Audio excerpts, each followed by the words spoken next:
অদৃশ্যের অজানা না দেখা জিনিসের উপরে ঈমান আনে, যেগুলোর ব্যাপারে রাসূল খবর দিয়েছেন। আল্লাহ আছেন, রাসূল খবর দিয়েছেন। ঈমান আল্লাহ না দেখে অদৃশ্য ফেরেশতা আছে, রাসূল বলেছেন না দেখে ঈমান আল্লাহ।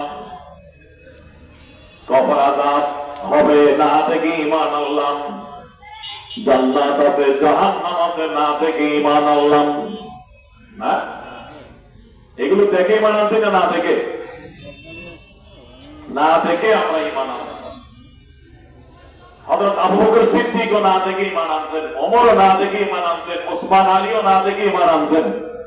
সব সাহাবায়ে কেরাম এইগুলো না দেখে রাসূলের মুখ থেকে শুনে ঈমান আনছেন। আমাদেরকেও ওই রকম ঈমান আনতে হবে। তো নবীদের মতো ঈমান আনা সম্ভব নয় কেন? নবী তো নবীগণের সাথে তো আল্লাহ পাকের কথা হয় কি হয় না?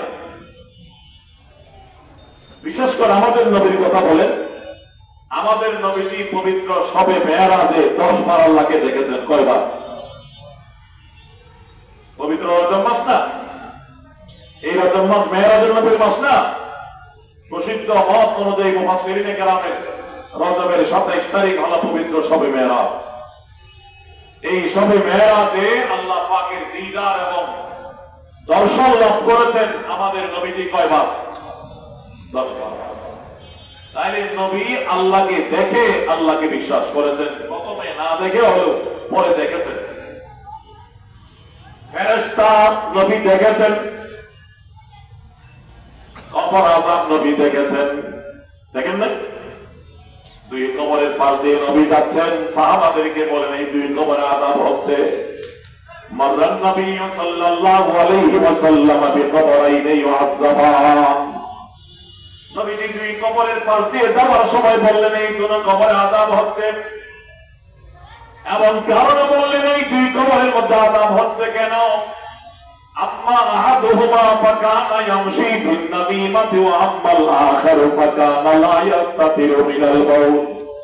একজনের কবরে আযাব হচ্ছে চুগলখুরি করার কারণে, আর একজনের কবরে আযাব হচ্ছে পেশাব থেকে না বাঁচার কারণে। কারণ বলে দিলেন। এরপরে নবী একজন সাহাবীকে বললেন, আমার সাহাবী ওই যে খেজুর গাছের একটা ডাল কেটে নিয়ে আসো। খেজুর গাছের একটা ডাল কেটে আনা হলো।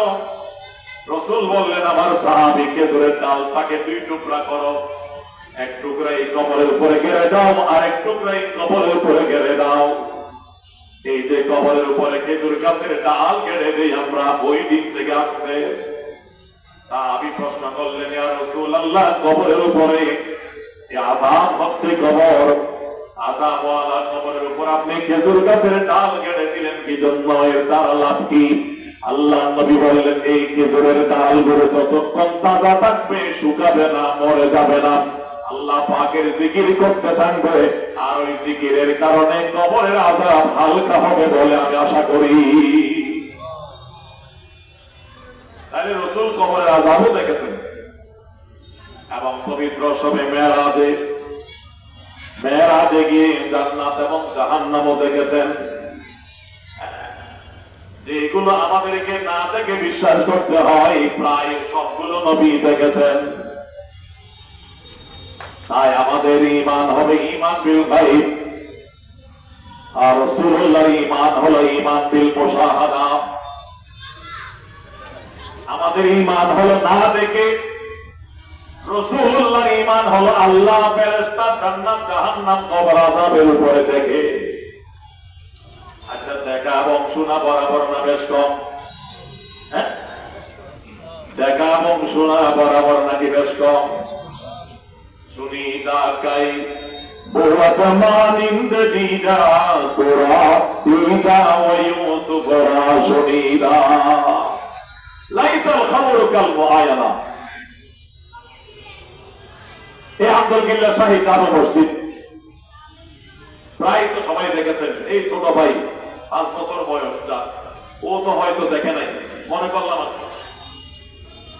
বাবার কাছে শুনছে এই যে এখানে কাছে আন্দরকিল্লা সাহিত্য মসজিদ আছে, হ্যাঁ, তারটা হলো শোনা, আমাদেরটা দেখা, বেশ সমস্যা নাকি নেই। তাইলে সংক্ষেপে বলছি, এগুলো বিস্তারিত ব্যাখ্যা দিতে গেলে অনেক সময় লাগবে। রাসূল করিম সাল্লাল্লাহু আলাইহি ওয়াসাল্লামের ঈমান অনেক বিষয় হলো দেখে দেখে, আল্লাহকে দেখে, ফেরেশতা দেখে, সবার আযাব দেখে, জান্নাত জাহান্নাম দেখে। আর আমাদেরকে ঈমান আনতে হবে না দেখে, রাসূলের কথা বিশ্বাস করে, রাসূলের কথা বিশ্বাস করে। যেরকম সাহাবায়ে কেরাম রাসূলের কথা বিশ্বাস করে না দেখে ঈমান এনেছিলেন। এই কারণে আল্লাহ বললেন, তোমরা ঈমান আনো সাহাবায়ে কেরামের মতো। বুঝাইতে পারলাম বিষয়টি? এক নাম্বার আমাদেরকে অর্জন করতে হবে ঈমান। কাদের মতো ঈমান? বলেন, কাদের মতো ঈমান? সাহাবায়ে কেরামের মতো ঈমান। কাদের মতো ঈমান? কে বলেছেন? আল্লাহ। কোথায় বলেছেন? সূরা বাকারার 2 পৃষ্ঠায় আয়াত কি? আমিনু কামা আমানান নাস।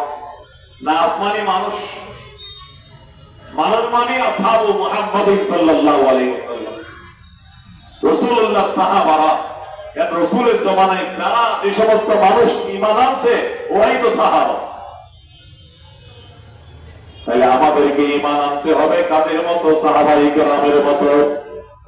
যেন তাদের ঈমান খাঁটি, তাদের ঈমান আল্লাহর কাছে মকবুল।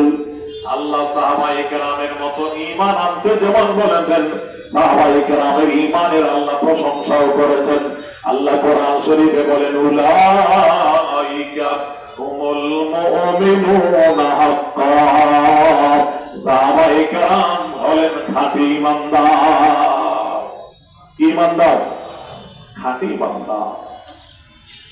আল্লাহ আমাদের সকলকে সাহাবায়ে কেরামের মতো কামেল ঈমান নসিব করুন। ঈমানের পরে হলো নেক আমল। ঈমানের পরে কি? নেক আমল, আমলে সালেহ, সৎ কাজ। বলো তো সৎ কাজ কাকে বলে? আবার নেক আমল কাকে বলে? নেক আমল বলা হয় যার মধ্যে 2টা জিনিস পাওয়া যাবে। নেক আমলের সংজ্ঞা আছে। আমি আপনি তাকে নেক আমল মনে করি, সেটা নেক আমল নয়। নেক আমল হওয়ার জন্য 2টা জিনিস লাগবে। কয়টা জিনিস?